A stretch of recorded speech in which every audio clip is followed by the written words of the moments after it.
Good afternoon guys, कैसे हैं आप सब बच्चों। आज हम स्टार्ट करने जा रहे हैं एटम एंड मॉलिक्यूल्स का बहुत ही इंटरेस्टिंग टॉपिक और बहुत important topic, mole concept. Basically इस मोल कॉन्सेप्ट से बच्चों को फोबिया होता है, क्योंकि एटम एंड मॉलिक्यूल्स का सबसे, अगर स्टूडेंट्स के बिहाफ में अगर मैं बात करूं तो ऐसा टॉपिक होता है जो जल्दी जल्दी किसी को समझ में नहीं आता है।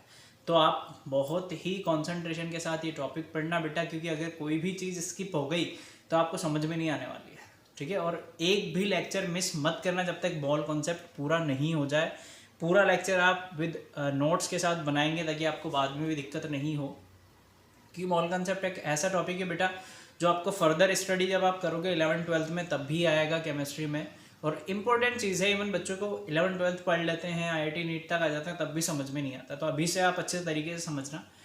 तो स्टार्ट करते हैं बच्चों। मॉल कॉन्सेप्ट है क्या, देखो ध्यान से समझना। अगर मुझे कोई भी आर्टिकल्स दिया गया है और मुझसे बोला उसका आपको अमाउंट बताना है कितना है, या आपको क्वांटिटी बतानी है, तो मैं दो चीज़ कर सकता हूँ, दो काम मैं कर सकता हूँ। या तो मैं उसका मास कैलकुलेट कर लूँ, बता दूँ, तो मेरे पास अमाउंट पता लग जाएगा मुझे, या फिर मैं नंबर बता दूँ तो मुझे क्वांटिटी पता लग जाएगी कितने नंबर ऑफ आर्टिकल्स हैं। दो चीज़ मैं कर सकता हूँ। चलो कैसे करेंगे, शॉपिंग करने चलते हैं रिलायंस स्मार्ट में। चलो रिलायंस स्मार्ट में मैं गया और मैंने सबसे पहले लिया बेटा 1 kg एप्पल। क्या लिया मैंने? 1 kg एप्पल। तो 1 kg एप्पल को मैं दो तरीके से ले सकता हूँ। या तो मैं दुकानदार को बोलूँ 1 kg एप्पल दे दो, तो वो मुझे 1000 ग्राम ऑफ एप्पल दे देगा। या मैं शॉपकीपर को बोलूँ भैया 1 डजन एप्पल दे दीजिए, 1 डजन तो मुझे 12 एप्पल दे देगा। बात समझ में आ रही है? या तो मुझे अमाउंट पता हो या मुझे क्वांटिटी पता हो, तो मैं इजीली कुछ भी चीज़ बाय या सॉल्व कर सकता हूँ, ठीक है। एक पर्टिकुलर फिक्स्ड यूनिट अगर मुझे पता है किसी भी आर्टिकल्स की, तो मैं इजीली अमाउंट बता सकता हूँ उसका, और मैं क्वांटिटी भी बता सकता हूँ। तो हमें पता है बेटा एक पेयर में 2 आर्टिकल्स होते हैं, एक डजन में 12 आर्टिकल्स, 1 स्कोर में 20 आर्टिकल्स और ग्रॉस में 144 आर्टिकल्स होते हैं। That is fixed. अब कोई यूं तो नहीं कहेगा दुकान पे जाके कि भैया आप ऐसा कीजिए 1 लीटर राइस दे दीजिए। हो सकता है कोई ना कोई महानुभाव होते हैं, दूध वाले भैया के पास जाके बोले कि आप मुझे 1 kg दूध समझ जाता है ना। 1 लीटर तो एग्जैक्ट होता है, 1 लीटर में होता है जो भी लिक्विड होता है। सॉलिड चीज़ें जो हम लेते हैं वो सारी केजी में होती है। ऐसा नहीं है आप जाके बोले 1 kg की जगह 1 लीटर राइस दे दीजिए, है ना। तो एक पर्टिकुलर अमाउंट आर्टिकल्स के लिए पर्टिकुलर यूनिट फिक्स की गई है बेटा। अब मैं आपसे बोलता हूं कि आपके पास क्या है, एक टीस्पून सोडियम क्लोराइड या नमक है ना। एक टीस्पून लिया मैंने और नमक आपको दे दिया, और मैंने बोला कि इसमें कैलकुलेट करके बताओ कितने NaCl प्रेजेंट है। तो आप ऐसा सर पकड़ लोगे अपना, बोलो क्या क्वेश्चन पूछ ले, कैसा बताऊं। या मैं आपको बोलूं 1 कप आप गेहूं भर लीजिए, वेट ले लीजिए और मुझे कैलकुलेट करके बताओ कितना गेहूं है। तो इम्पॉसिबल तो नहीं है, बट बहुत ज़्यादा टाइम कंज्यूमिंग होगा। अगर चलो सब चीज़ छोड़ो, मैं आपसे बोलूँ कि एक ड्रॉप ऑफ वाटर में कितने वाटर मॉलिक्यूल्स होते हैं बेटा, वो भी बहुत बड़ा टास्क होगा। Even I can not calculate these things, number of atoms, number of molecules, number of ions, I can not calculate. Even earlier time के जो साइंटिस्ट थे उनके लिए भी बहुत बड़ा टास्क था बच्चों। तो उन्होंने क्या किया, एक मैजिक नंबर इंट्रोड्यूस किया। ध्यान से सुनना, एक मैजिक नंबर इंट्रोड्यूस किया उन्होंने। वो मैजिक नंबर क्या था बच्चों? वो था एवोगैड्रो नंबर। क्या था एवोगैड्रो नंबर? एवोगैड्रो नंबर क्या था वो? 6.022 into 10⁻23 पार्टिकल्स, ठीक है। ये पार्टिकल्स आपके क्या हो सकते हैं? एटम हो सकता है, मॉलिक्यूल्स हो सकता है, आयंस हो सकता है, इलेक्ट्रॉन, प्रोटॉन एंड न्यूट्रॉन भी हो सकते हैं। इसे डिनोट कैसे करते हैं बच्चों? या तो एन नॉट से डिनोट करते हैं या फिर Na से डिनोट किया जाता है। तो ये मैजिक नंबर हमें दिया गया साइंटिस्ट ने कि आप जब भी नंबर ऑफ एटम्स या मॉलिक्यूल्स या आयंस कैलकुलेट करने जाएं तो आप ये नंबर का यूज करें, ठीक है। चलो बात समझ में आ गई। अब मैं शॉपकीपर के पास गया, मैंने बोला 24 एप्पल मुझे दे दीजिए। तो थोड़ा सा ऑड लगता है, मैं बोलूँ 1000 ग्राम ऑफ मेरे को राइस दे दीजिए, तो इसकी जगह हम क्या यूज करते हैं बच्चों, एक पर्टिकुलर यूनिट का हम यूज करते हैं। 1 kg मुझे राइस दे दीजिए, 1 kg मुझे पल्सेस दे दीजिए, 1 kg एप्पल दे दीजिए, 1 लीटर ऑयल दे दीजिए। तो साइंटिस्ट ने क्या किया, इतना बड़ा नंबर बोलने के बजाय उन्होंने क्या दिया, इसका नेम दिया बेटा 1 मोल। क्या दे दिया, 1 मोल उन्होंने नेम दे दिया। और 1 मोल क्या था, देखो कि आप जब भी किसी भी सब्सटेंस को कैलकुलेट कर रहे हैं तो किस टर्म्स में कैलकुलेट करेंगे, मोल में। और मोल इज नथिंग बट क्या है, किसी भी सब्सटेंस का वो अमाउंट है जो कंटेन करता है बेटा दिस नंबर ऑफ पार्टिकल्स। किसी भी सब्सटेंस का अमाउंट जो ये कंटेन करे, मतलब वो क्या है, 1 मोल है। ठीक है, अब चलो कैसे है, अगर मैं बात कर रहा हूं आपसे 1 मोल ऑफ हाइड्रोजन एटम, मतलब मुझे एक ही चीज समझनी है क्या, कि 6.022 into 10⁻23 एटम ऑफ हाइड्रोजन। अगर आपसे बोला जाए 1 मोल ऑफ ऑक्सीजन एटम, मतलब 6.022 into 10⁻23 एटम ऑफ ऑक्सीजन, यानी मुझे एक चीज समझनी है, अगर मुझसे एटम की बात की जा रही है 1 मोल की, तो मैं बोलूंगा 6.022 into 10⁻23। 1 मोल मुझे माइंड में बिठा लेना है, 1 मोल मतलब दिस नंबर।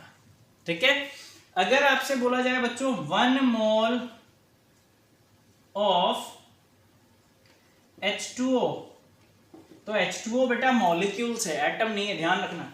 तो इसका मतलब होगा 6.022 into 10⁻23 मॉलिक्यूल्स ऑफ H2। ठीक है, अगर मुझसे बोला जा रहा है 1 मोल ऑफ NH3, मतलब 6.022 into 10⁻23 मॉलिक्यूल्स ऑफ NH3। बात समझ में आ रही है। अब ये तो होगी 1 मोल की बात। अगर आपसे बोला जा रहा है 5 मोल ऑफ कार्बन एटम, का मतलब क्या होगा, तो हम कुछ नहीं करेंगे, 5 से मल्टीप्लाई कर देंगे। 5 into 6.022 into 10⁻23 atom of carbon. समझ में आ रही है बात। अगर बोला जा रहा है बेटा 12 मोल ऑफ कैल्शियम कार्बोनेट, ये तो बहुत बड़ा कंपाउंड हो गया, सिर्फ कार्बन डाइऑक्साइड ले लो।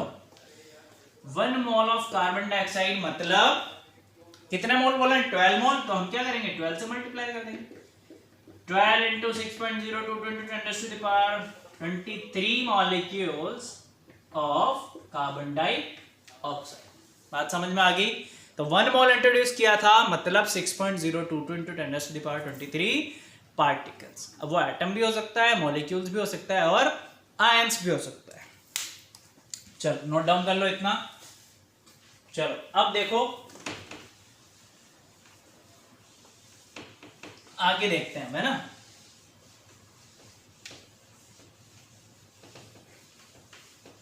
अब बेटा ये तो हो गया आपके कि एटम्स मुझे पता लग गया, नंबर ऑफ एटम्स कितने होंगे। अब मुझे पता लगाना है कि मास कितना होता है 1 मोल का। तो जरा देखो मास की अगर मैं बात करूं बेटा, तो एक हाइड्रोजन एटम का मास कितना होता है 1U, ये रिलेटिव मास हो गए। वहीं अगर मैं बात करूं मास of 1 mole of hydrogen atom, तो कितना हो जाएगा 1 ग्राम। तो बेसिकली किसी भी 1 मोल का मास कितना होता है बच्चों, किसी भी जिस भी एटम या मॉलिक्यूल की बात हो रही है उसका ग्राम एटॉमिक मास या gram molecular mass he 1 mole of mass के बराबर होता है। मैंने यहां पर बात की हाइड्रोजन की, तो हमने हाइड्रोजन का मास ग्राम में कैलकुलेट कर लिया, यानी क्या है ये ग्राम एटॉमिक मास होता है आपका मोलर मास के बराबर। तो बच्चों अगर मैं बात कर रहा हूं आपसे मास of 1 mole of carbon atom, तो कितना होगा 12 ग्राम। ठीक है, चलो अब एक बार इसे साफ साफ लिख सकते हैं, देखो जरा, क्या मैं ऐसा लिख सकता हूं 1 मोल ऑफ हाइड्रोजन बराबर 6.022 into 10⁻23 hydrogen atom is equal to 1 gram. लिख सकते हैं, कुछ गलत नहीं है। 1 मोल बराबर मुझे पता है कितना होता है, इतना, और इसका मास कितना होता है 1 ग्राम, तो मैं डायरेक्टली 1 मोल बराबर 1 ग्राम बोल सकता हूं या नहीं बोल सकता? क्या मैं ऐसा लिख सकता हूं क्या 1 mole of oxygen is equal 6.022 into 10⁻23 oxygen atom बराबर 16 ग्राम? लिख सकते हैं, क्योंकि हमने बोला कि किसी भी मॉल का मास कितना होता है, जो उस एटम या मॉलिक्यूल का मास ग्राम्स में होगा वही उसका मोल, एक मोल का मास होगा। चलो अब हम ऐसे भी लिख सकते हैं बच्चों 1 मोल ऑफ H2O बराबर 6.022 into 10⁻23 H2O molecules is equal to कितना 18 ग्राम। लिख सकता हूं। तो मुझे यहां से एक बात समझ में आई कि मेरे पास 1 मोल का mass of 1 mole is equal to क्या है बेटा, ग्राम एटॉमिक मास या फिर ग्राम मॉलिक्यूलर मास। तो मास ऑफ 1 मोल को ही बोलते हैं बच्चों मोलर मास, जो किसके बराबर होता है, ग्राम एटॉमिक मास के या ग्राम मॉलिक्यूलर मास के बराबर होता है। तो मोलर मास को आप कैसे डिफाइन करेंगे, किसी भी सब्सटेंस का 1 मोल का मास, किसी भी सब्सटेंस के ग्राम एटॉमिक मास या ग्राम मॉलिक्यूलर मास ही मोलर मास होता है। बात समझ में आ रही है? इतना क्लियर है आपको बेटा? ग्राम एटॉमिक मास और ग्राम मॉलिक्यूलर मास कैसे कैलकुलेट करेंगे हम? क्या होता है कि जो रिलेटिव मास होता है वो तो यूनिट में होता है, अगर उसी ही यूनिट रिलेटिव मास को हम ग्राम में कैलकुलेट कर दें तो वही 1 मोल का मास होगा। बात समझ में आ गई? तो इतना आज के लिए बहुत है बच्चों। नेक्स्ट हम क्या करेंगे, कैलकुलेट करना सीखेंगे कि कैसे मोल कैलकुलेट किया जाता है जब आपको मास गिवन हो, या फिर मास कैसे कैलकुलेट किया जाता है जब मोल गिवन हो। ओके, मिलते हैं नेक्स्ट लेक्चर में। Thank you so much, keep learning, bye.